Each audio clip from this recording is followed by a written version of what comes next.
नमस्कार दोस्तों, मैं Yagnesh sir Yagnesh study circle के इस यूट्यूब चैनल में आप सभी बच्चों का स्वागत करता हूं। दोस्तों, आज हम बात करेंगे physics class 12 Maharashtra new board के सिलेबस के बारे में।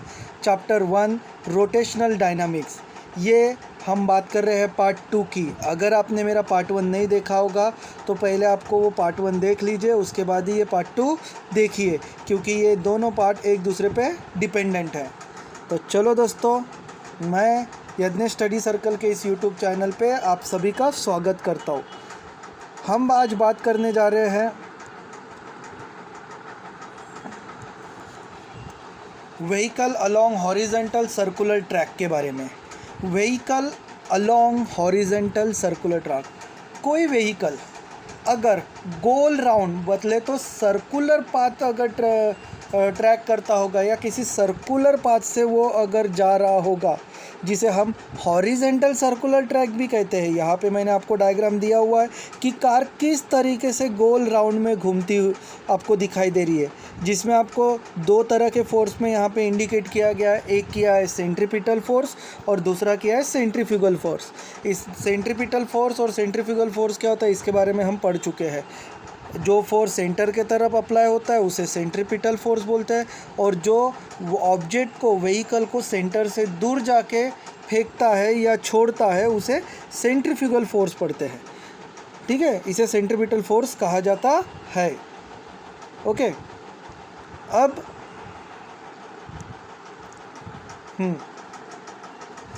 तो सबसे पहले vehicle along the horizontal circular track होता क्या है? The vertical section of the car on a horizontal circular track of the radius r। ये डायग्राम आपको दिया हुआ है vehicle on a horizontal road का। इसमें एक पॉइंट दिया हुआ है, वो व्हीकल का ऑब्जेक्ट है। उस व्हीकल के ऑब्जेक्ट में बीच में एक पॉइंट दिया हुआ है। वर्टिकली अपवर्ड डायरेक्शन में यन दिया गया है और वर्टिकली डाउनवर्ड डायरेक्शन में आपको mg दिया है। mg ये व्हीकल का वेट होता है, और यन जो होता है ये नॉर्मल रिएक्शन होती है, जो कि इनविजिबली व्हीकल को बैलेंस करके रखती है। और एक हॉरिजेंटल फोर्स ऑफ फ्रिक्शन दिया हुआ है Fs, जो कि टायर और रोड के बीच में होता है, जिसे फोर्स ऑफ फ्रिक्शन कहते हैं। C ये सेंटर होता है।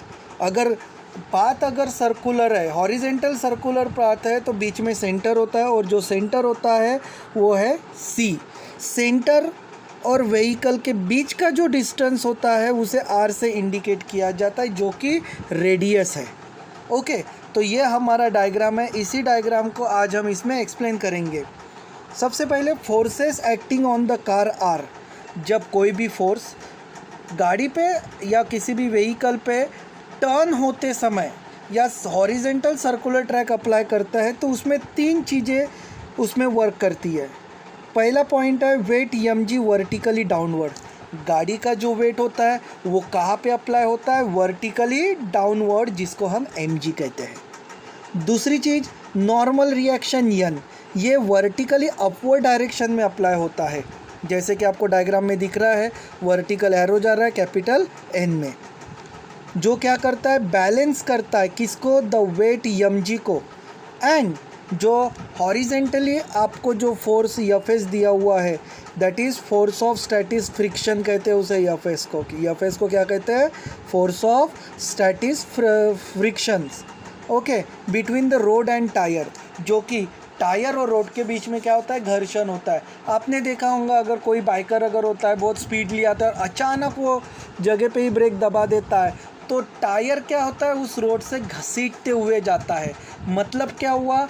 उस टायर और रोड के बीच में क्या होता है? स्टैटिक फ्रिक्शन होता है। ओके, आगे हम बात करेंगे। This is the static friction because it prevent the vehicle from the outwards sleeping and the skidding. This is the resultant force which is centripetal. और यही जो होता है Fs वाला फोर्स होता है, जिससे क्या होता है? गाड़ी पलटी खाने से, स्लिप होने से बचती है। अगर किसी भी व्हीकल को अगर एफ एस बोले तो फोर्स ऑफ स्टैटिक फ्रिक्शन नहीं मिला तो वो गाड़ी रोड पे प्रॉपर वे से चलेगी नहीं, वो कभी भी स्लिप हो सकती है या पलटी खा के गिर सकती है। तो ये बहुत ही एफ एस, ये जो फोर्स होता है ये बहुत ही ज़रूरी होता है किसी भी गाड़ी को रोड पे आसानी से मूव होने के लिए। ओके, अब इसी के एक्सप्रेशन आगे में देखेंगे। अब M G equals to N, M G क्या होता है, इक्वल्स टू यन, यानी जितना वेट होता है उसका उतना ही नॉर्मल रिएक्शन होता है यन। ओके, एंड दूसरा हमने क्या दिखा था, force of friction. Force of friction का फॉर्मूला क्या है, एम आर ओमेगा स्क्वायर। अब यम बोले तो mass of the vehicle, R बोले तो रेडियस ऑफ व्हीकल, ठीक है। और ओमेगा क्या होता है, एंगुलर वेलोसिटी होती है। ओके, और आप लोगों को पता है W को मैंने रेड में किया हुआ है। क्यों रेड में, क्योंकि W का भी एक फॉर्मूला आता है। क्या होता है W बोले तो V अपॉन R। ओके, और ये स्क्वायर होने के वजह से हमने क्या किया है कि V को भी स्क्वायर कर दिया, R को भी स्क्वायर कर दिया। बाजू में जहाँ पे R का स्क्वायर है और R है, जो कि मैंने ब्लैक कलर में शेडेड किया है, यानी वो एक एक क्या हो जाएगा, कैंसिल हो जाएगा। मतलब इनडायरेक्टली हमारा एफ एस का फॉर्मूला क्या फाइनली बन के आ रहा है, M V square upon R. ठीक है, और ये क्या है, ये इक्वेशन को क्या कहते हैं, it balance the centripetal force. यानी जब कभी भी कार वाले पाथ से व्हीकल जूम करते टर्न होती है तो उसको थोड़ा सा टेढ़ा होना पड़ता है व्हीकल को।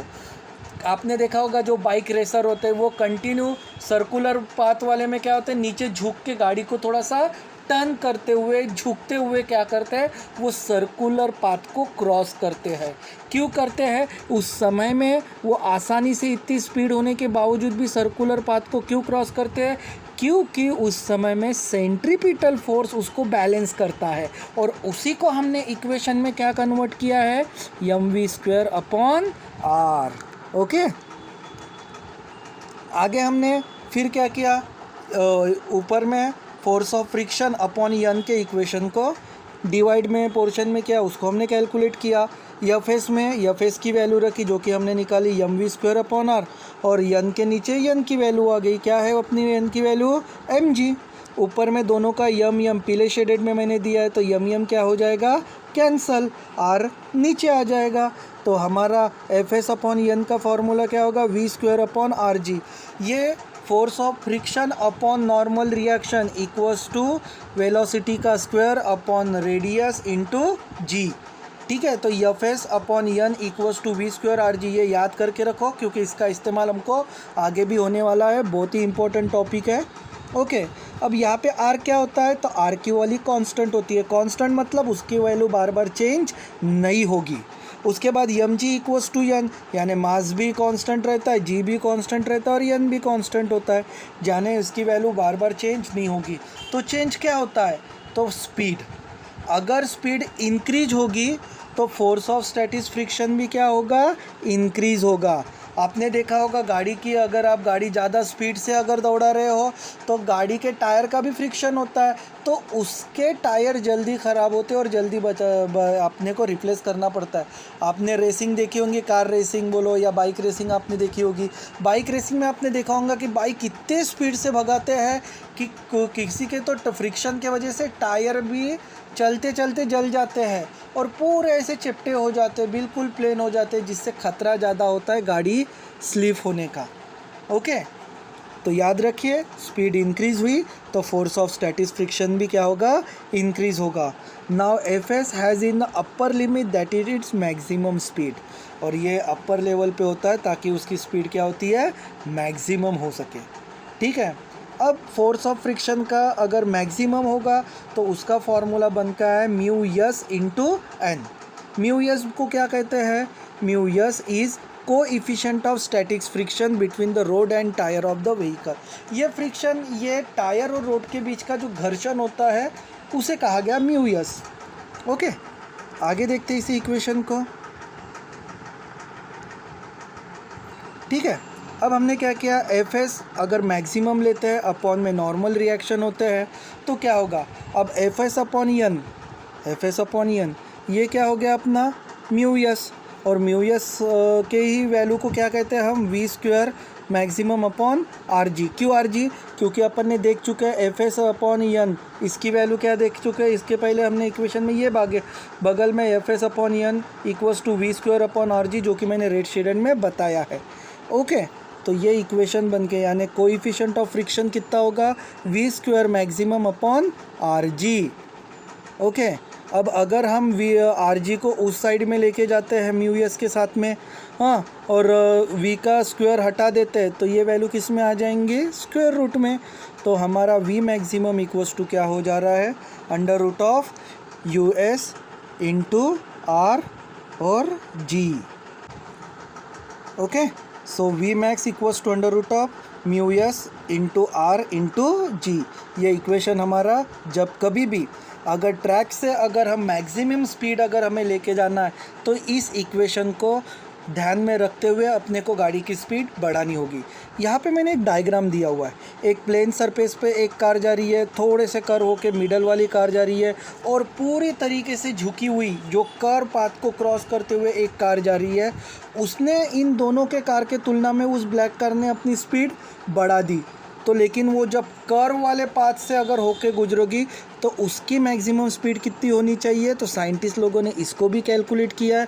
तो उसकी मैक्सिमम स्पीड होनी चाहिए under root of U S R G. Okay, I hope आपको ये पॉइंट समझ में आ गया होगा। नेक्स्ट हमारी टॉपिक हम बात करेंगे यहाँ पे, डू यू नो, क्या आपको इसके बारे में पता है क्या? ठीक है, in this discussion till now, अभी हमने इसके ये जो गाड़ी जब कर्व रोड से अगर स्पीडली निकालते हैं तो उसकी मैक्सिमम वेलोसिटी कितनी होनी चाहिए, फोर्स ऑफ फ्रिक्शन कितना होना चाहिए, एम जी कितना होता है, नॉर्मल रिएक्शन कितना होता है, ये हमने देखा। We had assume the vehicle to be the point in a reality if it is the four wheeler, the resultant normal reaction is due to all the four tyre. अब normally अगर हम plane surface से गाड़ी चलाते हैं four wheeler, तो चारों चक्के में नॉर्मल रिएक्शन सेम होता है। ओके, लेकिन एक बात याद रखना बेटा, normal reaction at all the four tyres are never equal while the undergoing the circular motion. लेकिन जब गाड़ी सर्कुलर मोशन पाथ परफॉर्म कर रही है, गाड़ी गोल राउंड घूम रही है, या किसी भी कर्व वाले रोड से सर्कुलर पाथ अप्लाई कर रही होगी, तो चारों चक्के में उसका नॉर्मल रिएक्शन इक्वल नहीं होती है। Also the centrifugal force act through the centre of mass which is not at the ground level. और जो सेंट्रीफ्यूगल फोर्स भी होता है वो ग्राउंड लेवल पे वर्क नहीं करता है। ठीक है, तो सेंट्रीपिटल फोर्स ही वहाँ पे ज़्यादा वर्क करता है। ठीक है, सेंट्रीफ्यूगल फोर्स वहाँ पे ग्राउंड लेवल पे वर्क नहीं करता है। ओके, ये दो बातें याद में रखना। ठीक है, अब यहाँ पे एक डायग्राम यहाँ पे दिया, यन कॉस गाड़ी का सेंटर से, ये गाड़ी को जब एक कॉर्नर से थोड़ा सा चढ़ाव अगर होता है, यानी हम प्लेन सरफेस को थोड़ा सा उठाते हैं, उसका एंगल, रोड का थोड़ा एंगल हम बढ़ाते हैं, तो उस समय में जब सर्कुलर पाथ पे आपने एक बात ऑब्जर्व की है क्या, जब कभी भी आप सर्कुलर पाथ से अगर व्हीकल अगर आप रन करते हो, तो सर्कुलर पाथ में जगह से कोने का जो हिस्सा होता है वो थोड़ा सा एक अपोजिट वाले डायरेक्शन से थोड़ा सा ऊंचा होता है, वो एक प्रकार का ढलान वाला हिस्सा बनाता है। ठीक है, तो वो ऐसा क्यों होता है, वो इसलिए होता है ताकि गाड़ी थोड़ी सी झुक के, ठीक है, वो उस सर्कुलर पाथ से आसानी से निकल जाए। अगर टर्निंग में, अगर सर्कुलर ट्रैक में, अगर हॉरिजेंटल सर्कुलर पाथ में या ट्रैक पे अगर एक कोना ऊंचा नहीं होगा, जिसे बैंकिंग ऑफ रोड कहा जाता है, अगर एक कोना अगर कॉर्नर का अगर ऊंचा नहीं होगा, तो गाड़ी के 110% चांस होते हैं स्लिप होने के या पलटी खाने के चांसेस ज़्यादा होते हैं। इसलिए आपने ये डायग्राम में देखा, तो जब कर्व पाथ में थोड़ा सा ऊंचा होने के वजह से वो किस तरीके से कैलकुलेट करते हैं, किस तरीके से वो रोड थोड़ा सा ऊंचा बनाते हैं कर्व वाले पाथ पे, तो इसमें कैलकुलेट होता है गाड़ी का N cos theta, normal reaction तो कैपिटल एन हो गई, फिर हॉरिजेंटल होगी N sine theta, vertically upward direction में यन कॉस थीटा का इक्वेशन लगेगा, और हॉरिजेंटल में उस कार को बैलेंस करने के लिए यन साइन थीटा, और ऑब्वियसली कार को लेवल में लाने के लिए बैलेंस करने के लिए नॉर्मल रिएक्शन दैट इज़ यन होता ही है। और गाड़ी का ऑब्वियसली वेट होता है तो वो वेट भी वर्टिकली डाउनवर्ड में जाएगा जिसे हम mg कहते हैं, ठीक है, जो कि गाड़ी का वेट होता है। तो ये डायग्राम बहुत ही यूज़फुल रहेगी। आगे इसी को क्वेश्चन को कंटिन्यू करते हैं। डू यू नो के कि बट अबो इट दस the frictional force and the centrifugal force result into the torque which may be the topple of a vehicle even the two wheeler, even the vehicle. तो torque जो होता है जब गाड़ी curve वाले path से अगर रोटेट होती है तो वहाँ पे सेंट्रीफ्यूगल फोर्स और सेंट्रीपिटल फोर्स ये दोनों इक्वली एक दूसरे को बैलेंस करते हैं। ये दोनों एक दूसरे को बैलेंस होते हैं, इसलिए गाड़ी टोपल मतलब गिरना पलटना, तो ये सारी चीज़ें नहीं होती है। इक्वली दोनों बैलेंस होने की वजह से गाड़ी सीधे निकल जाती है और गाड़ी गिरती नहीं है या स्लिप नहीं होती है। For a two-wheeler, it is must for the rider to incline with respect to the vertical prevent the toppling.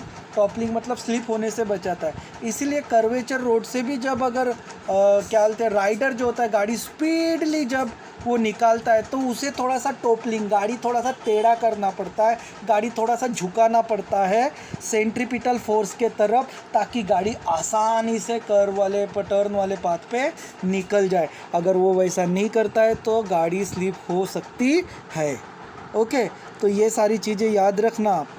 फिर उसके बाद कुछ सवाल आपके बुक में जो पूछे हुए हैं कि यूज़ यूर ब्रेन, ये इस बार पूरे बोर्ड के फिज़िक्स के सारे बुक में आपको टोटल लॉजिकली आपके दिमाग पे थोड़ा प्रेशर दिया और सोचने वाली चीज़ें यहाँ पे पूछी हुई है। जैसे कि पहला, obtain the condition for not toppling for the four wheeler, on what factor does it depend and in what way. चलो मान के चलो कि गाड़ी को टर्न वाले पाथ पे थोड़ा झुका के अपने को निकालना ज़रूरी है, लेकिन ऐसा क्यों करना पड़ता है, ऐसा फोर्स अपने को अप्लाई क्यों करना पड़ता है, गाड़ी का उस समय में टायर का फ्रिक्शन क्या होगा, ठीक है, गाड़ी को हमें कितना झुकाना पड़ेगा, हमारी स्पीड कितनी होनी पड़ेगी, ये सारे सवाल इसमें पूछे हुए हैं। Think about the normal reaction, where are those and how much are those. सोचने वाली बात है कि नॉर्मल रिएक्शन वहाँ पे किस तरीके से वर्क करती है, किस तरीके से वो व्हीकल को बैलेंस करके रखती है। What is the recommendation on loading the vehicle for not toppling easily, और हमें कितना कंडीशन क्या होने, रिकमेंडेशन कितना होना चाहिए, वे गाड़ी का वेट कितना होना चाहिए, कितना भारी व्हीकल कितने स्पीड से कर्व वाले पाथ से आसानी से निकल जाए ताकि वो इजीली टॉपलिंग ना हो सके। If the vehicle topple while the running which will leave the contact, अगर खुदा ना खास्ता अगर गाड़ी स्लिप भी होती है तो उसने कौन सी चीज़ों का ध्यान नहीं रखा जिससे वजह से गाड़ी टॉपलिंग होने के, फिसलने के, गिरने के चांसेस ज़्यादा हो सकते हैं। Okay, why and how does it affect the tyre and what is the recommendation for this. तो अगर ना गाड़ी स्लिप भी हो ना गाड़ी फिसले भी तो मिनिमम कौन सी कंडीशन का हमें पालन करना पड़ता है ताकि गाड़ी कर्व वाले रोड से आसानी से स्मूथली निकल जाए।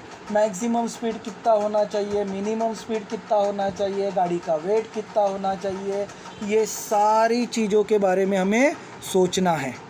ओके, सेकेंड कंडीशन है इसके, determine the angle to be the made with the vertical by the two wheeler rider while the turning on the horizontal track.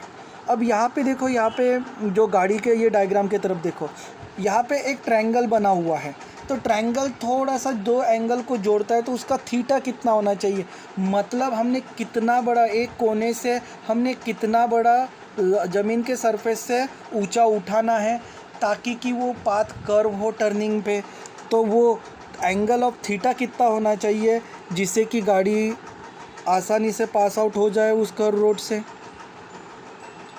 For both 1 and 2, अब ये दोनों जो कंडीशन हमने पूछी है, find the torque that balance the torque due to the centrifugal force and torque due to the static friction force. अब ये दोनों कंडीशन हमने लिया। अब दोनों कंडीशन के आधार पे टॉर्क तो आपको पता है कि रिजिड बॉडी को जो फोर्स अप्लाई होता है उसे हम टॉर्क कहते हैं। तो ये पूछा गया कि सेंट्रीफ्यूगल फोर्स कितना दिया हुआ है, कितने फोर्सफुली वहाँ पे अप्लाई किया गया है ताकि वो बैलेंस है, कितना स्टैटिक फोर्स हमें इसमें इस्तेमाल किया गया है, ये भी हमें कैलकुलेट करना है इसमें। Third condition, we have mention about the static friction between the road and the tyre.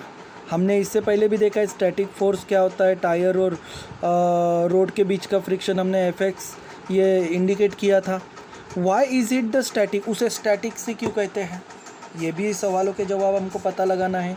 What about the kinetic friction between the road and the tyre, कितने स्पीड से जूम करके गाड़ी निकलती है, तो टायर और रोड में फ्रिक्शन कितना होता है, स्टैटिक फ्रिक्शन।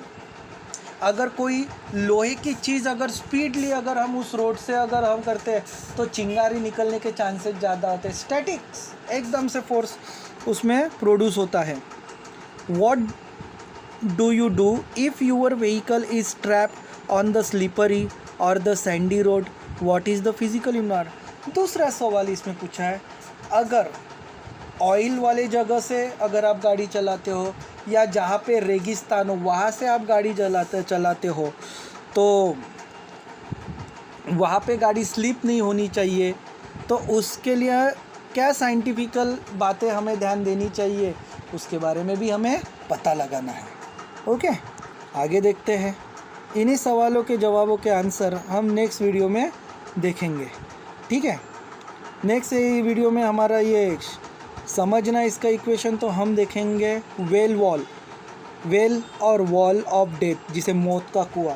आप सभी ने जब सर्कस या कोई मेला वगैरह भरता होगा तो आपने, मुझे लगता है शायद आप लोगों ने एक तो बार भी मौत का कुआं तो ज़रूर देखा होगा। नहीं देखा होगा तो मैं आपको इमेज बताता हूँ। दिख रहा है आपको ये इमेज? इस इमेज में एक राइडर जो है बाइसिकल वाला, वो मौत के कुएं में स्पीडली क्या कर रहा है, अपनी गाड़ी जो है वो गोल गोल गोल गोल गोल गोल घुमा रहा है। साथ में उसकी गाड़ी भी नहीं गिर रही है, उसने अपने वेट को भी बैलेंस करके रखा है, उसमें गाड़ी के चक्कों का फ्रिक्शन भी उसने बैलेंस करके रखा है, ठीक है। इन सारे चीज़ों के, और उसने किस तरीके से ये मौत के कुएं पे लोग गाड़ी और कार मूव करते हैं उसके बारे में हम देखेंगे। हमारे बुक में इस तरीके का डायग्राम दिया है मौत के कुएं का, जिसमें सी हमारा सेंट्रीपिटल फोर्स है, सेंटर है हमारा। यन क्या है, उस व्हीकल को नॉर्मल रिएक्शन है जो कि सेंटर के तरफ अप्लाई होती है। फोर्स ऑफ फ्रिक्शन जो होता है, ठीक है, वो क्या होता है, फोर्स ऑफ फ्रिक्शन टायर और उस वॉल के बीच का, उसे हमने इंडिकेट किया एफ, जो वर्टिकली अपवर्ड डायरेक्शन में होता है बेटा। और यम जी बोले तो उस गाड़ी का भी वेट, उस बाइसिकल का भी वेट और इंसान का भी वेट वो डाउनवर्ड में होता है, जो कि क्या होता है, एम जी। ओके, तो ये डायग्राम है, आपके बुक का ही डायग्राम है। तो इसकी डेफिनेशन क्या आएगी, this is the vertical cylindrical wall. ये जो मौत का कुआं होता है उसे हम कैसे कहते हैं साइंटिफिकल लैंग्वेज में, वर्टिकल सिलेंड्रिकल वॉल। और उसका रेडियस क्या होता है, अब उसका रेडियस हम आर से इंडिकेट कर देते हैं। Inside which the vehicle is driven in the horizontal circle, this can be seen while performing a stunt. अब ये सारे जो सर्कल जो बनाया जाता है वर्टिकल सिलेंड्रिकल वॉल, ये खास करके क्या होता है, स्टंट मारने के लिए होता है। आप बिल्कुल भी मत कीजिए, अगर करने की इच्छा होगी तो पहले अच्छे से ट्रेनिंग ले लीजिएगा, नहीं तो जाओगे मैं भी खतरों के खिलाड़ी बनूंगा तो कभी भी आप चोट लग सकती है। ओके, तो force acting on the car R, जब उस मौत के कुएं से कोई भी गाड़ी बोलो या कार बोलो जब गोल घूमती है, राउंड घूमती है, तो वहाँ पे तीन चीज़ें वर्क होती है। पहला वेट एम जी, जो कि वर्टिकली डाउनवर्ड में होना चाहिए। नॉर्मल रिएक्शन कैपिटल एन से इंडिकेट करते हैं, acting horizontally and toward the centre that, ठीक है, वो वर्टिकल हॉरिजेंटली अप्लाई होता है और टूवर्ड द क्या होता है, सेंटर के तरफ झुका होता है। वही इससे पहले हमने क्या कर्व रोड पे हमने देखा, हॉरिजेंटल सर्कुलर पाथ में देखा, तो नॉर्मल यन क्या होता है, वर्टिकली अपवर्ड डायरेक्शन में होता है। लेकिन मौत के कुएं वाले सर्कल में, जिसे हम वर्टिकल सिलेंडर वॉल करते हैं, यहाँ पे नॉर्मल यन जो होता है वो horizontally for toward the centre के तरफ झुका हुआ होता है। और क्यों होता है? जिससे कि क्या होता है, बैलेंस द वेट mg, जो कि गाड़ी और इंसान का वेट क्या हो सके, मैनेज हो सके, बैलेंस हो सके। फोर्स ऑफ स्टैटिक फ्रिक्शन, यही एफ से इंडिकेट किया है, एक्टिंग वर्टिकली डाउनवर्ड। अब ये यहाँ कैसे हो रहा है, वर्टिकली डाउनवर्ड। इससे पहले इक्वेशन में कहते होता है वह कैसा है, हॉरिजेंटली अप्लाई हो रहा था, और यहाँ पे कैसा है, मौत के कुएं में एफ एस एक्टिंग वर्टिकली, ये अपवर्ड डायरेक्शन में होता है। So between the vertical wall and tyre, जो वॉल बनी हुई होती है, दीवार पे ही घुमाते हैं, तो वॉल और टायर के बीच का फ्रिक्शन होता है ये एफ एस। ये बातें याद रखना है इसमें कि एम जी कौन से डायरेक्शन में जा रहा है, एन कौन से डायरेक्शन में है, एफ एस कौन से डायरेक्शन में है, वर्टिकली अपवर्ड है कि डाउनवर्ड है, हॉरिजेंटल है, ठीक है। तो ये सारी चीज़ें हमको, अगर आपको ये कंसेप्ट आपको समझ में आ गया तो पूरा फिज़िक्स आपके लिए लेसन बहुत ही ईजी है। इतना ईजी है कि आपको पहले इसमें ही समझ में आ जाएगा। फिज़िक्स ना समझने का कारण एक होता है कि आपको ये छोटे छोटे जो उसके इक्वेशन होते हैं, जैसे यहाँ पे एम जी का मतलब क्या होता है वो नहीं पता होता, एन का मतलब क्या आता है, एम जी क्या होता है, एफ एस का मतलब क्या होता है, ये चीज़ें ही बेटा आप लोगों को समझ में नहीं आती है, उसका अर्थ ही क्या होता है। जब ये ना समझता होता तब फिज़िक्स लेक्चर आपको बहुत डिफ़िकल्ट होता है। तो ये सारे एक एक शब्दों के बारे में आपको याद करना है, ठीक है। और डायग्राम को समझ में आ गया तो आप इक्वेशन अपने लैंग्वेज में भी लिख सकते हो, ठीक है। तो याद रखना ये सारी चीज़ें। अब लास्ट देखते हैं येलो शेडेड में कि this is the static friction because it prevent the vehicle from downward slipping and normal reaction N is a resultant centripetal force. तो समझ में आ गया। तो ये फोर्स ऑफ फ्रिक्शन और ये नॉर्मल एन, ये दोनों क्या करते हैं, उस व्हीकल को बैलेंस करके रखते हैं और इसी वजह से वो नीचे के तरफ नहीं गिरते हैं। तो यानी वॉल ऑफ डेथ में कौन सी चीज़ें उसको बैलेंस करती है, तो वो आप बताओगे स्टैटिक फ्रिक्शनल फोर्स और resultant centripetal force N, normal reaction N is, ठीक है। तो इससे वो बॉडी बैलेंस होती है। अब बात ये होती है कि ये दोनों ही तो बैलेंस उसको करके नहीं रख सकती है, तो उसके साथ स्पीड भी चाहिए ना। अगर स्पीड होगी तो ही वो उसको क्या कर सकेगा, आसानी से सर्कुलर पाथ परफॉर्म करने में मदद कर सकेगा। तो मैक्सिमम कितनी स्पीड होगी, ठीक है, तो वो भी हम आगे निकालेंगे। अब यहाँ पे फॉर्मूला कैसे बनेगा, यहाँ पे वॉल ऑफ डेथ में नॉर्मल एन का फॉर्मूला क्या होगा, यानी normal reaction N equals to क्या होता है, एम आर ओमेगा स्क्वायर। फिर से वही फार्मूला जो कि इससे पहले हम सॉल्व कर चुके हैं। ओमेगा की वैल्यू क्या आती है, वी अपॉन आर, दोनों क्या होने की वजह से, स्क्वायर होने के वजह से आर कैंस, नीचे का आर स्क्वायर और ऊपर का आर कैंसिल हो जाएगा। तो एन की वैल्यू क्या होगी हमारी, M V square upon R, and M G क्या है, एम जी इक्वल्स टू यहाँ पे फोर्स ऑफ फ्रिक्शन है, ठीक है, स्टैटिक फोर्स ऑफ फ्रिक्शन है एफ एस।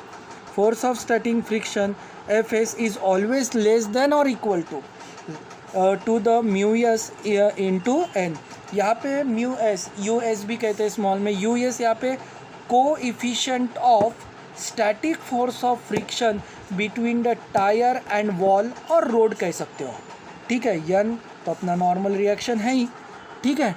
तो याद रखिए कभी भी F S equals to, F S की वैल्यू क्या होती है, force of static friction equals to U S into N होता है।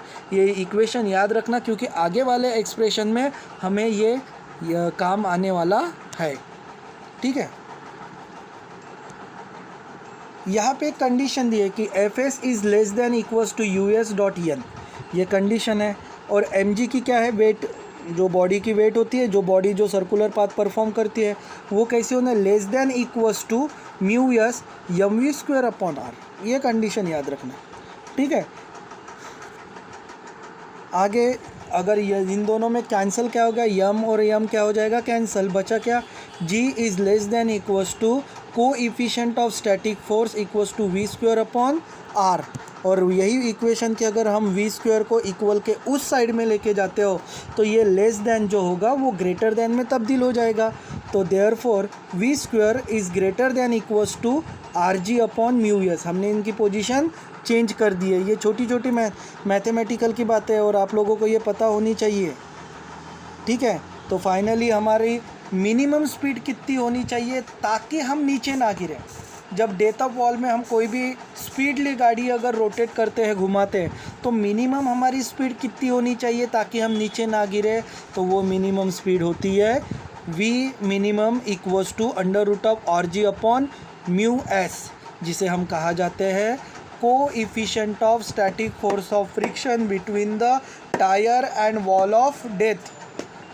ओके, आई होप आपको वॉल ऑफ डेथ की मिनिमम स्पीड कितनी होगी ये आपको पता चल गया होगा। और ये सारे फार्मूले आपको याद रखना है क्योंकि इसी फार्मूले पे हम आगे न्यूमेरिकल सॉल्व करने वाले हैं। ओके, अब ये हमने देख लिया। अब हम रिमेंबर दिस देखते हैं। ये पूरे आगे जब लेसन को हम पढ़ने जाएंगे तो आपको ऐसे छोटे छोटे बॉक्सेस में आपके ब्रेन को थोड़ा सा प्रेशर अप्लाई हो, इस वजह से क्वेश्चन पूछे गए हैं। रिमेंबर दिस, ये बात याद रखिए कि n should always be equal to mv²/r। याद रखिए नॉर्मल रिएक्शन हमेशा mv²/r के इक्वल ही होती है या होनी चाहिए। कब होनी चाहिए? जब हम व्हीकल को सर्कुलर पाथ अप्लाई करते हैं तब। ओके, नॉर्मल रिएक्शन मिनिमम कितनी होनी चाहिए? मास तो होना ही चाहिए बॉडी का या व्हीकल का, वेलोसिटी भी होनी चाहिए लेकिन मिनिमम स्क्वायर वेलोसिटी होनी चाहिए, और रेडियस क्या होना चाहिए? अपॉन में होना चाहिए। क्लियर है हमारा? फिर वही अगर हम सॉल्व करते हैं इक्वल्स टू, ठीक है, तो क्या होता है mg/μs, ये इक्वल ही होता है normal reaction equals to mg/μs। Okay, ये पहली कंडीशन आपको याद रखना है, ये फॉर्मूले। सेकेंड कंडीशन क्या बोल रहा है? In this case the force of static force equals to ISN is valid only for the minimum speed as the force of static force should always be the equal to mg। और ये condition हमेशा एक ना कि static force of friction हमेशा equal होना चाहिए wait का। अगर कम ज़्यादा होगा तो वो उस वॉल पे अपने वेट को बैलेंस नहीं कर पाएगा और वो नीचे गिर सकता है। Third condition, during the deviation the vehicle is assume to be the particle. ऐसा कहा जाता है कि हम व्हीकल क्या होता है, ये एक स्मॉल पार्टिकल से बना हुआ है। ओके, इन अ रियलिटी, जो कि सच्चाई भी है। इट इज़ नॉट सो, लेकिन रियल में देखा जाएगा तो छोटा पार्टिकल थोड़ी जाता है, वो ग्रुप ऑफ पार्टिकल्स होता है, लेकिन वो रियलिटी में नहीं होता है। During the revolution in such as a wall a two wheeler rider is never horizontal else the torque due to her his weight will topple her hill and think of the torque that balance the torque. अगर कोई भी rider भी होता है, जब curve वाले path से speedly जब वो व्हीकल निकालता है तो उसको थोड़ा सा सेंट्रीपिटल फोर्स के तरफ झुकना पड़ता है, सेंटर के तरफ झुकना पड़ता है। क्यों? ताकि वो टोपल यानी गिरे, यानी वो स्कीडिंग ना हो या वो स्लिप ना हो, और उसे टोपल करना ही पड़ता है। टोपल का मतलब सेंट्रीपिटल फोर्स के तरफ झुकाना पड़ता है, थोड़ा सा टर्न करना पड़ता है। आप सीधे होके गाड़ी जैसे क्या कहते हैं अपन, स्ट्रेट रोड पे गाड़ी सीधे हम निकालते हैं, ठीक है, 90 डिग्री पे, लेकिन जब कर्व पाथ वाले से अगर हम गाड़ी टर्न करते हो तो आपको 90 डिग्री से कम होके ही आपको गाड़ी क्रॉस करना ही पड़ता है। 90 डिग्री से मे भी कम, बहुत ही कम हो, यानी थोड़ा कम ही होता है 45 डिग्री 40 पे, लेकिन वो तकरीबन 30 डिग्री के नीचे नहीं होना चाहिए, नहीं तो गाड़ी झुक भी जाती है। हाँ, लेकिन राइडर की जो बाइक होती है वो उस लेवल तक भी क्रॉस करती है, ठीक है। नेक्स्ट आगे में पूछा है कि due to the weight what about the four wheeler. लेकिन यही अगर फोर व्हीलर में क्या होता है, बाइक तो हमें दिखती है कि थोड़ी सी वो पूरा राइडर झुका देता है। फोर व्हीलर में क्या होता है, तो फोर व्हीलर में आपने देखा होगा कि लेफ़्ट और राइट के दो चक्के होते हैं, दो चक्के नीचे झुके होते हैं और अपोजिट साइड के जो दो चक्के होते हैं, एक सामने के और पीछे के, वो ऊपर के तरफ उस बाइक को, उस कार को झुकाते हैं। बगैर झुके आप कर्व वाले पाथ को क्रॉस नहीं कर सकते हो, याद रखो। अगर ऐसा अगर नहीं हुआ तो गाड़ी कभी भी स्लिप हो सकती है, एक्सीडेंट हो सकता है, ध्यान रखना। और कभी भी आप ऑब्ज़र्व करो, जब घाट वाला एरिया क्रॉस करते हो, टर्न वाला एरिया क्रॉस करते हो, या कोई भी ब्रिज अगर ऐसा सर्कुलर पाथ में बचा होगा तो कॉर्नर का हिस्सा हमेशा एक हिस्सा ऐसा ऊपर के तरफ उठाया जाता है। In this case, the angle made by the road surface with the horizontal is 90 degree. ठीक है, 90 डिग्री ये तो हॉरिजेंटल होता है। If the road is bank at the 90 degree it impose the lower limit on the turning speed. अगर 90 degree होगी तो आपको बहुत ही कम स्पीड करना पड़ेगा तो ही आप हो गए। अगर आप यानी ऐसा समझो 20 के नीचे भी स्पीड करना पड़ सकता है ताकि आप आसानी से निकल सको। In this previous the sub sequence we saw that for N the unbank banking angle 0 road, so there is the upper limit of the turning speed. It means for the any other banking angle बोले तो वो angle कि उसको थोड़ा सा road को थोड़ा सा ऊपर उठाया जाता है कर्व वाले हिस्से में, तो उसको उस एंगल को कहा जाता है, उस एंगल को कहा जाता है बैंकिंग ऑफ एंगल। ठीक है, तो बैंकिंग ऑफ एंगल याद रखना 0 डिग्री से ग्रेटर होना लेकिन 90 डिग्री से कम होना। क्या कहा गया है? 0 डिग्री से ज़्यादा होना लेकिन 90 डिग्री से कम होना। कौन सा? Banking of angle. The turning speed will have the upper as well as the lower limit, ताकि वो हाई स्पीड हो या कम स्पीड हो उसको बैलेंस करके रख सके। ठीक है, तो याद रखिए हमने अभी मिनिमम स्पीड देखा, मैक्सिमम स्पीड देखा, फोर्स ऑफ फ्रिक्शन देखा। अब टर्निंग वाले हिस्से में एंगल कितना बड़ा करना, तो एंगल थीटा का भी ये कंसेप्ट याद रखना कि 0 डिग्री से ग्रेटर होना लेकिन 90 डिग्री से कम होना। ओके, तो इस बैंकिंग ऑफ रोड के कंसेप्ट के बारे में और हम आगे पढ़ेंगे, लेकिन उसके पहले एक सॉल्व एग्जांपल देख लेते हैं। बहुत ही ईजी है। क्या पूछा गया है? A motor cyclist to be the treated as a point of mass, ठीक है, is to undertake the horizontal circle inside the cylindrical wall of well of inner radius 4 metre. क्या कहा गया है? अपनी वो इमेज याद करो, मैंने इससे पहले वाले स्लाइड में दिए थे, क्या? मौत के कुएं वाली इमेज। ठीक है, वो पूछा है। तो मौत का कुआं बनाया हुआ है, बीच में सेंटर है, तो सेंटर और वॉल का जो डिस्टेंस दिया है वो कितना दिया हुआ है? 4 मीटर का। Okay, coefficient of static friction between the tyre and the wall is, coefficient of friction किससे इंडिकेट किया था आपने? यूएस से। ठीक है, और स्टैटिक फोर्स ऑफ फ्रिक्शन उसको किससे इंडिकेट किया था हमने? एफएस से। दोनों में फ़र्क है, याद रखो। तो यहाँ पे क्या पूछा है? Coefficient of static friction between the tyre and the wall. Okay, तो यानी यहाँ पे यूएस की वैल्यू दी गई है 0.4। कैलकुलेट द मिनिमम स्पीड निकालना है हमको and frequency necessary perform stunt, और फ्रीक्वेंसी भी निकालना है। 2 चीज़ें हमें निकालना है, एक तो हमें मिनिमम स्पीड कितना है जिसका फार्मूला बगल में ही दिया हुआ है, ठीक है, और फ्रीक्वेंसी दैट इज़ एन का फार्मूला हमें अप्लाई करना है। 1/t का हमने इससे पहले देखे थे, और 1/t नहीं है तो t की वैल्यू क्या होती है? 1/t के जगह हम 2πr भी इस्तेमाल करते हैं। देखते हैं, तो यहाँ पे सॉल्यूशन में दिया हुआ है v मिनिमम की वैल्यू √RG/US, ये फार्मूला बगल में ही दिया है जो हमें अभी डिफाइन किया था। R की वैल्यू कितनी है? 4 × 10। μs की वैल्यू कितनी है? 0.4। और बहुत ही आसान है, हमको 4 से क्या करना है? उसको मल्टीप्लाई करना है, तो 40 हो जाते हैं। फिर एक पॉइंट अगर राइट साइड में अगर ले जाते हैं तो 40 का 1 पॉइंट कट जाता है।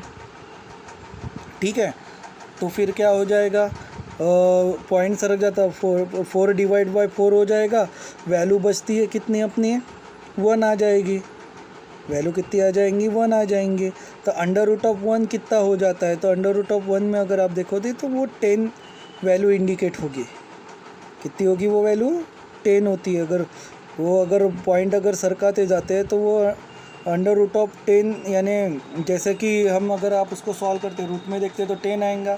अगर पॉइंट अगर सरकाते जाते तो 100, तो 100 का रूट निकल गया तो कितना हो जाता है? वो 10 होता है।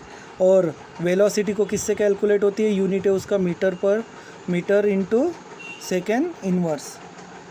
ठीक है, एंड अगर हम उसके बाद क्या दिखेंगे? फ्रीक्वेंसी का फॉर्मूला क्या है? v मिनिमम अपॉन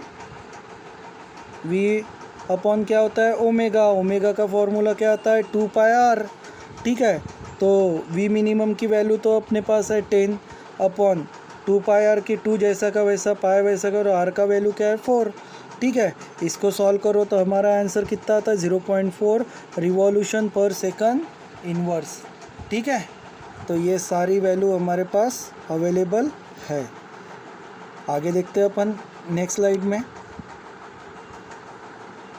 और यहाँ पे ये डायग्राम याद रखना, क्योंकि ये डायग्राम पे ही पूरे ये चीज़ें एक्सप्लेन किए हुए हैं। नेक्स्ट हमारा इसमें टॉपिक हम देखेंगे vehicle on the bank road. यानी बैंक करना मतलब बैंक रोड बोले तो कुछ बच्चे कहते हैं कि बैंक के नज़दीक वाला गेट जहाँ पे कैश डिपॉजिट करते हैं ना, HDFC बैंक, वहाँ के सामने का रोड। हाँ, यहाँ पे फिज़िक्स में बैंक रोड का मतलब बैंक के सामने का रोड नहीं होता है, बल्कि जब गाड़ी टर्न लेती है तो टर्न वाले हिस्से में उसका जो रोड होता है थोड़ा प्लेन सरफेस से ऊपर के तरफ उठाया जाता है।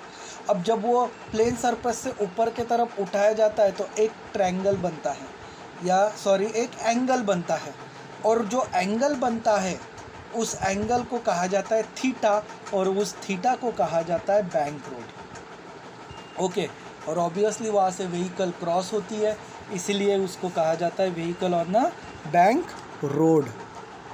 यह देखिए यहाँ पे एक डायग्राम दिया है, यहाँ पे हमने थीटा देखा है, थीटा देखा है, थीटा से थोड़ा सा ऊपर के तरफ बैंक होते जा रहा है रोड। ओके, ये डायग्राम है vehicle on a bank road. Diagram की तरफ थोड़ा सा ध्यान दीजिए, वो जो डब्बा निकाला हुआ है वो व्हीकल है आपका।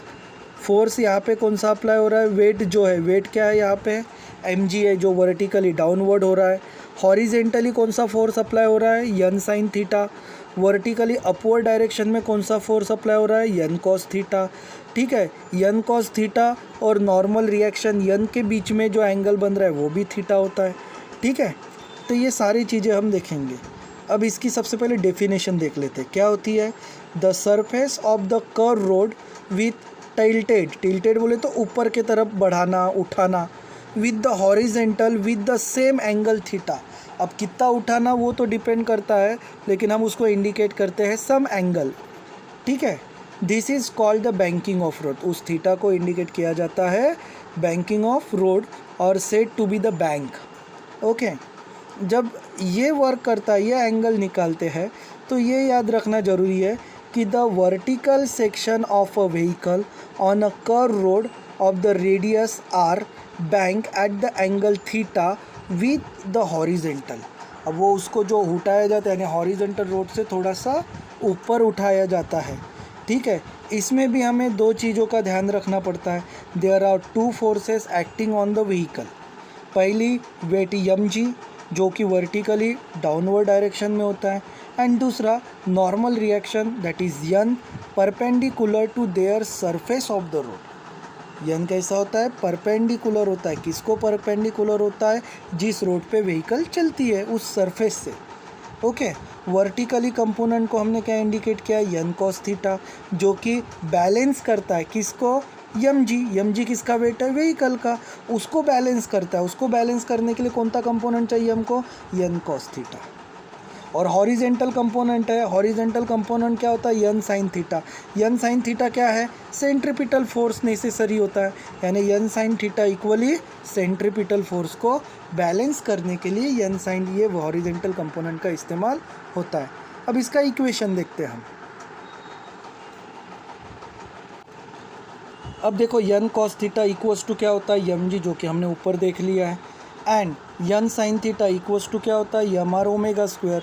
ओमेगा के जगह w के जगह वैल्यू रख दो v अपॉन r, स्क्वायर होने के लिए एक अपॉन के जो r स्क्वायर होता है, और m r के बाजू का r कैंसिल हो जाएगा, तो हमारी n sin थीटा की वैल्यू क्या होगी, mv square upon r। Okay, अब हम क्या कर रहे हैं कि n cos थीटा और n sin थीटा इसको अपॉन में ले देते, ये दोनों इक्वेशन को हम कैलकुलेट करेंगे। सो n sin थीटा ऊपर और n cos थीटा नीचे ले गए, और n sin थीटा की वैल्यू क्या थी हमारे पास, mv स्क्वायर अपॉन r, और n cos थीटा की वैल्यू क्या थी, जो कि उसके अपॉन में आ जाएंगी mg। m क्या हो जाएगा, जो कि रेड शेडेड में मैंने इंडिकेट दिया है, जो कि कैंसिल हो जाएगा। ओके, सो n कैंसिल हो जाएगा। साइन थीटा और कॉस थीटा क्या होता है बच्चों, जल्दी बताओ, tan theta.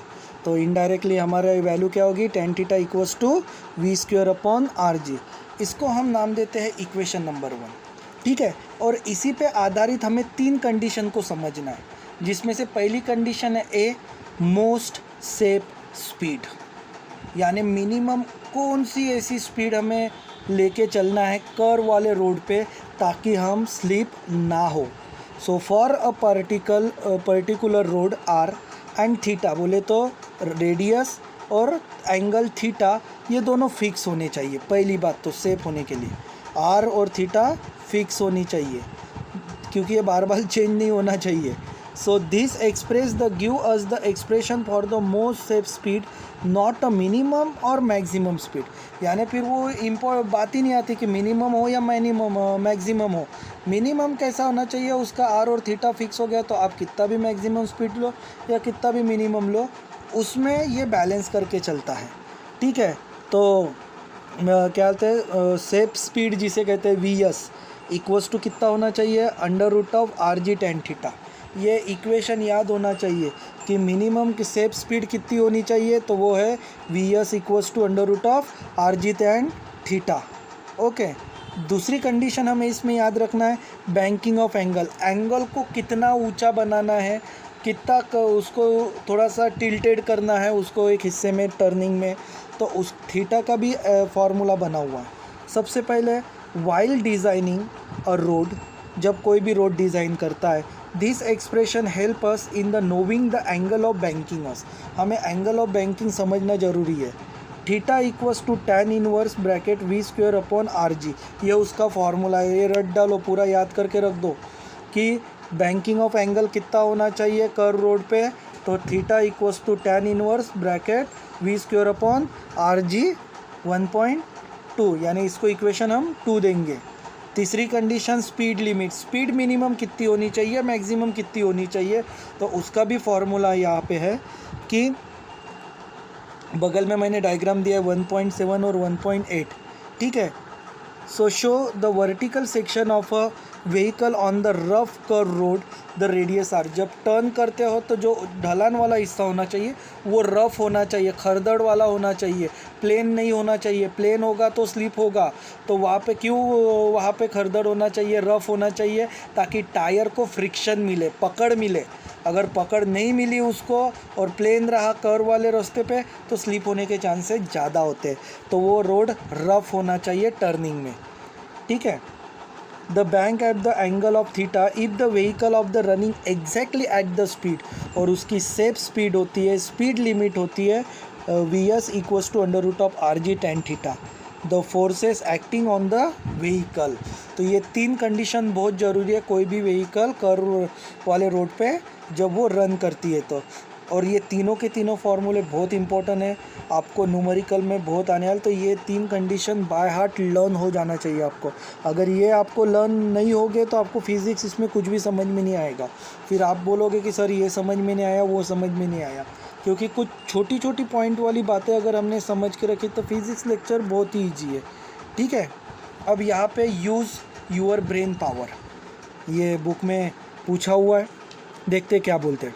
As a civil engineer, अगर एक सिविल इंजीनियर होता है जिसको रोड कंस्ट्रक्ट करना है, you are given the contract of the constructor curve road in the ghat. मान के चलो आप सिविल इंजीनियर बन चुके हैं, एक आर्किटेक्चर बन गए हैं, ओके, और आपको एक घाट है, घाट बोले तो बालाघाट देख लीजिए, ठीक है। या आप छिंदवाड़ा रोड में जाते गए होगे कभी, या कोई भी हिल स्टेशन में आप जाते हो तो वहाँ पे क्या होता है, घाट लगता है, ठीक है, एक पहाड़ी वाला इलाका। वहाँ से तो मान के चलो उस पहाड़ी वाले इलाके में उसे घाट कहते हैं, तो वहाँ पे आपको एक रोड बनाना है। In order to obtain the banking angle theta you need to despite the speed limit. अब वहाँ पे रोड बनाना है तो आपको वहाँ पे स्पीड लिखना है कि आप सिर्फ इतनी स्पीड से ही गाड़ी चला सकते हो, इससे ज़्यादा स्पीड आपको चलाना नहीं है, धोखादायक होता है, ठीक है। और कोई भी आर्किटेक्चर होता है तो वो 20 किलोमीटर की स्पीड कम ही वहाँ पे लिखता है, क्योंकि पता है लोगों की मेंटेलिटी, अगर आपको बोले 40 की स्पीड से चलाना है तो आप 50 और 60 की स्पीड से चलाओगे, ठीक है। आप स्पीड पे आपका लोगों का कंट्रोल नहीं होता है, तो मिनिमम आपको वहाँ पे स्पीड लिखना है कि कर्व वाले रोड पे आपको मिनिमम कितनी स्पीड रखना है, तो उसके आपको थीटा निकालना है। you need to decide the speed limit.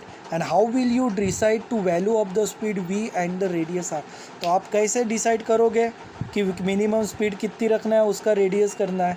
बिल्कुल रखेंगे। अब भी हमने फार्मूला देखा है, ये देखिए यहाँ पे पहली कंडीशन में स्पीड का फार्मूला रखा है, दूसरी वाले बी वाले कंडीशन में हमने थीटा का फार्मूला लिखा हुआ है, और स्पीड लिमिट निकालना है तो हमने सी वाले कंडीशन में फार्मूला दिया है वो निकालना है। और आर क्या है, तो बस वैल्यू यानी इक्वेशन को पलटा दो, रूट हटा के वी स्क्वायर कर दो, tan थीटा और जी को इक्वल के उस साइड में लेके जाओ, तो हमारा रेडियस का भी फार्मूला बन के तैयार हो जाता है। बहुत ही इजी है। आप खुद अगर ये फार्मूले को याद रखते हो तो आधे सिविल इंजीनियर तो बन ही जाओगे, लेकिन वो आपके पढ़ाई के ऊपर है कि आप कैसे समझते हो। तो आगे उसी को हम इक्वेशन के फॉर्म में सॉल्व आउट करेंगे, ठीक है।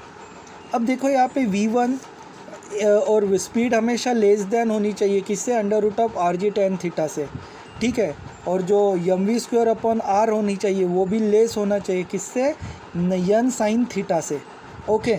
Forces of static friction F S acting vertically upward direction में वर्क करेगा वहाँ पे between the road and tyres में, okay. Its horizontal component parallel and opposite to the N sine theta होना चाहिए। और एम जी की वैल्यू क्या होती है वहाँ पे? एम जी इक्वल्स टू क्या होता है? F S sine theta plus N cos theta, and M V square upon R कितना होता है? N sine theta minus F S cos theta. ये वैल्यू याद रखो, समझो। और याद रखो यहाँ पे एफ एस, ऊपर में भी एफ एस दिखा हुआ है, नीचे में भी एफ एस हुआ है, तो एफ एस इक्वल्स टू क्या होता है? म्यू एस इंटू कैपिटल यन होता है। अब यही दोनों इक्वेशन को मैंने यहाँ पे इमेज दी गई है, उस इमेज में मैंने इसको डिटेल में सॉल्व किया हुआ है, ठीक है। तो F S equals to U S dot N, ये याद रखना। अब हम मिनिमम पॉसिबल स्पीड कितनी होनी चाहिए उसको इस स्पीड में देखो, हमने क्या किया? एम जी और M V square upon R, ये दोनों इक्वेशन को सॉल्व करने का प्रयास किया है। तो ये देखो यहाँ पे M V square upon R upon M G दिया हुआ है, यम कैंसिल हो जाएगा। उसी तरीके से M V square upon R की वैल्यू जो कि N sine theta minus F S cos theta लिखी हुई है, एम जी की वैल्यू जो है हमने अपॉन में लिखे है F S sine theta plus N cos theta. अब हमें नेक्स्ट स्टेप में क्या करना है? नीचे की जो वैल्यू है वो इंटरचेंज करना है, मतलब यन कॉस थीटा के जगह एफ एस साइन थीटा लिखना है और यन कॉस थीटा के जगह एफ एस साइन थीटा लिखना है। देखिए नीचे की वैल्यू मैंने इंटरचेंज कर दी है, ऊपर की वैल्यू एज इट इज़, और यन कॉस थीटा जैसा का वैसा प्लस एफ साइन थीटा जैसा का वैसा हमने सिर्फ इंटरचेंज किया है। अब हमें क्या करना है? पुट करना है। जहाँ पे एफ एस लिखा हुआ है वहाँ पे यू एस डॉट यन लिखना है, एंड हर इक्वेशन को डिवाइड करना है कॉस थीटा से। कैसे?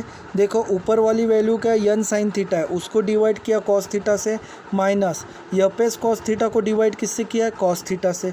उसी तरीके से नीचे वाली वैल्यू को हमने डिवाइड करना है, यन कॉस थीटा है तो उसको कॉस थीटा से डिवाइड करना है, plus F S sine theta है तो उसको डिवाइड करना है कॉस थीटा से, ठीक है। इसको सॉल्व करेंगे तो क्या होगा? देखो ऊपर में क्या होता है? यन है तो यन कॉमन निकल जाएगा, नीचे भी वैल्यू में यन कॉमन है तो वो भी कॉमन निकल जाएगा, ठीक है। तो नेक्स्ट वाले स्लाइड या नीचे वाले स्लाइड में देखो उसका इक्वेशन कैसा होगा? साइन थीटा कॉस थीटा कितना हो जाएगा? tan theta minus U S जैसा का वैसा, कॉस थीटा कैंसिल हो जाएगा तो उसकी वैल्यू क्या आएगी? 1, ओके। नीचे में वही cos theta upon cos theta cancel हो जाएगा तो उसकी वैल्यू क्या आएगी? 1 प्लस म्यू एस जैसा का वैसा, sine theta cos theta equals to क्या हो जाता है? tan थीटा, ठीक है। ये आप सभी 10th में पढ़े हुए इक्वेशन, ओके। और वो इसमें यम कैंसिल हो जाएगा, आर नीचे आ जाएगा तो V square upon R G equals to tan theta minus mu S upon 1 plus U S tan theta, okay. और ये अपॉन की जो आर जी है वो इनटू में आ जाएगा इक्वल के उस सिंबल में जाने के बाद, तो V square equals to R G tan theta minus U S upon 1 plus U S tan theta. अब उसके आगे की स्टेप क्या है? तो ये देखो मैंने ये येलो कलर का एरो यहाँ पे दिया हुआ है, यानी V minimum equals to under root of R G tan theta minus U S upon 1 plus U S tan theta. तो मिनिमम स्पीड उस घाट पे बनाने के लिए हमें इतनी मिनिमम स्पीड इस फॉर्मूले के आधार पे हमें कैलकुलेट करनी पड़ेगी, ठीक है। यहाँ पे बुक में बहुत ही शॉर्ट दिया हुआ था तो मैंने एक हैंड रिटन पे इसमें कॉपी करके आपको यहाँ पे एक्सप्लेन किया हुआ है उसकी स्टेप। आई होप आपको ज़रूर समझेंगे। उसके बाद वही बुक में आगे बढ़ते तो कुछ क्वेश्चंस के एक्सप्रेशन दिए जिसको हमें समझना है। जो हमने अभी सॉल्व किया हुआ है उसी को यहाँ पे बड़े अक्षरों में लिखा हुआ है, ठीक है। हमने इसको सॉल्व कर चुके हैं, ठीक है। तो ये थोड़ा सा कंसेप्ट है जो कि आपको समझना है। जो फॉर्मूले हमने निकाले उसके आधार पे मान के चलो म्यू एस ग्रेटर है, greater than equals to tan theta, और वी मिनिमम है। मिनिमम बोले तो कितनी है, मिनिमम बोले तो 0 है। This is true for the most of the rough road. जो भी रफ रोड होता है उसमें यही कंडीशन अप्लाई होती है। Bank at the smaller angle, थोड़ा सा एंगल ऊंचा होगा।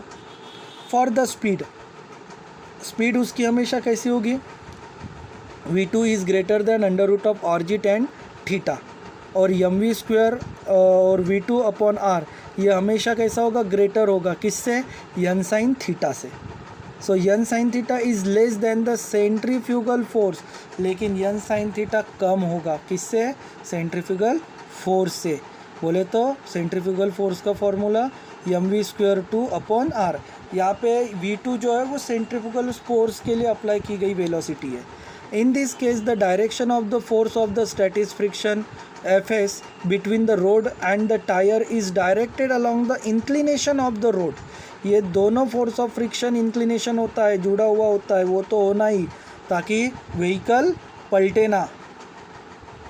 Its horizontal component is parallel to the n sin theta, and these two forces take care of the necessary centripetal force और balance the centrifugal force. ये दोनों जो condition जो हमने देखे हुए हैं, क्या n sin थीटा और n cos थीटा, ये दोनों कंडीशन बहुत ही इंपॉर्टेंट होती है जो कि गाड़ी के वेट को क्या करती है, बैलेंस करती है। बोले तो centripetal force equals to centrifugal force, दोनों को बैलेंस करके रखती है। अगर वही हम इक्वेशन में देखें तो कैसा होगा, देयरफॉर mg बोले तो गाड़ी का weight equals to n cos theta minus fs sin theta. Minus symbol क्यों दिया है, क्योंकि दोनों फोर्स अपोजिट डायरेक्शन में वर्क करते हैं ना, इसीलिए यहाँ पे n cos theta minus fs sin theta दिया गया है। और वही अगर सेंट्रीपिटल फोर्स और सेंट्रीफ्यूगल फोर्स का इक्वेशन अगर बनाते हैं तो वो कैसा होगा, mv square 2 upon r equals to n sin theta plus fx cos theta, ठीक है। ये दोनों फोर्स को बैलेंस करने वाला इक्वेशन है। For the maximum possible speed Fs is maximum and the equal to mu s into n. Using this the equation above and solving for the maximum possible speed we get. So v2 maximum equals to v maximum, चाहे आप v2 बोलो या v maximum बोलो, ठीक है, दोनों का मतलब एक ही होता है। तो इसमें कंफ्यूज नहीं होना सर v क्या है और v2 क्या है, तो दोनों एक ही है, ठीक है। तो मैक्सिमम स्पीड कितनी होनी चाहिए, under root of rg tan theta plus mu S upon 1 minus mu S tan theta, equation 1.4। ये इक्वेशन हमने ऊपर सॉल्व कर चुके हैं। यहाँ पे ये एक्सप्लेनेशन थ्योरी वाला पार्ट यहाँ पे दिया हुआ है, ओके। तो इसमें आपको कंफ्यूज नहीं होना है बेटा। अब इसी को तोड़ मरोड़ना है और नए नए कंडीशन इसमें अप्लाई करना है इस फॉर्मूले में। If mu S equals to cot theta होती है और वी मैक्सिमम इनफाइनाइट कर देते हैं, okay, but mu S maximum equals to क्या होता है, 1 होता है। ये कंडीशन ऊपर वाले फॉर्मूले में आपको पुट करना है। सो फॉर दस the theta is greater then, किससे, 45 डिग्री से ग्रेटर ही होना चाहिए, यानी 90 डिग्री से कम, लेकिन 45 डिग्री से कितना होना चाहिए, वह एंगल बड़ा होना चाहिए, okay. V maximum equals to speed, तो फिर उसके बाद इन्फिनिटिव फीस लो, आप 120 किलो 200 किलो या 40 की स्पीड लो, तो उसमें इन्फिनिटिव स्पीड आप ले सकते हो। कौन से कंडीशन में, कि थीटा ग्रेटर होना चाहिए 45 डिग्री से, लेकिन 90 डिग्री से कम होना चाहिए। However, for the heavily bank road, the minimum limit may be the important. लेकिन जब ज़्यादा ही बैंक किया होता है, घाट वाला जो हिस्सा होता है वहाँ पे तो स्पीड मेंशन करना बहुत ज़रूरी है। अगर आप हाईवे पे कभी गए हो और घाट वाले हिस्से में, तो वहाँ पे बोर्ड पहले ही लगा के देते हैं कि इस घाट पे आपको मिनिमम स्पीड 40 की रखना है, 30 की रखना है, उससे ज़्यादा नहीं रखना है। तो ये कंसेप्ट उसके लिए काम में आता है। Try to relate the concept use while the explaining the wall of death, ठीक है। So if for u equals to 0 and both the equation 1.3 and 1.4 give the velocity equals to under root of rg tan theta which is the safest speed on the bank road, और अगर safest speed कौन सी है, मान के चलो मुझे कुछ नहीं पता, लेकिन मिनिमम मुझे सेफ स्पीड कितनी होना चाहिए किसी भी कर्व वाले रोड पे या किसी भी घाट को क्रॉस करते समय। तो मिनिमम सेफेस्ट स्पीड हमेशा याद रखना v equals to under root of RG tan theta. Okay, so as we don't take the help of friction, तो इसमें आपको फ्रिक्शन अच्छा मिलेगा और आपकी गाड़ी टर्टल नहीं होंगी और टर्न नहीं होंगी। ओके, तो चलो अभी जल्दी से लास्ट अपना टॉपिक हम देखते हैं कि उसी इक्वेशन के आधार पे एक सवाल पूछा हुआ है। ठीक है, solve example, a racing track of the curvature 9 metre. अब रेसिंग जो ट्रैक होता है, ठीक है, रेसिंग ट्रैक बोले तो रेडियस, ठीक है, तो वो है 9 मीटर का दिया हुआ है। बैंक रोड क्या है बोले तो थीटा, बैंक ये शब्द हमेशा बैंक बोला तो थीटा, तो कितना दिया है tan theta 0.5। Coefficient of static friction between the track, coefficient बोला है बोले तो US, and the tyre of the vehicle is 0.2, और 0.2 क्या दी गई है, ये इसकी कोएफिशिएंट ऑफ फ्रिक्शन दी है। तो determine the speed limit with the 10% margin, यानी जो करंट की स्पीड है वो 10% से अगर हम इंक्रीज़ करते तो उस समय में हमारे पास मिनिमम स्पीड कितनी होगी या मैक्सिमम स्पीड कितनी होगी। मिनिमम स्पीड पहले निकालना पड़ेगा, फिर उसको 10 से इंक्रीमेंट करके हमें मैक्सिमम स्पीड निकालना पड़ेगा। ओके, फार्मूला वही है जो अभी हमने सॉल्व किया हुआ है। ठीक है, वी मिनिमम इक्वल्स टू, अभी यहाँ पे समझ लो, V minimum under root of RG tan theta minus μS upon 1 plus μS tan theta. अब यहाँ पे tan थीटा जो है वो आपको लॉगरिथम का इस्तेमाल करना पड़ेगा। लॉगरिथम में आपको नेचुरल टेंजेंट में जाना पड़ेगा और नेचुरल टेंजेंट में 0.5 की वैल्यू आपको सर्च करके उसकी वैल्यू निकालना है। R की वैल्यू दी गई है, कितना दिया हुआ है अपने को 9.9। ठीक है, G की वैल्यू भी कांस्टेंट होती है, यहाँ पे लेना है अपने को 10। ओके, और यहाँ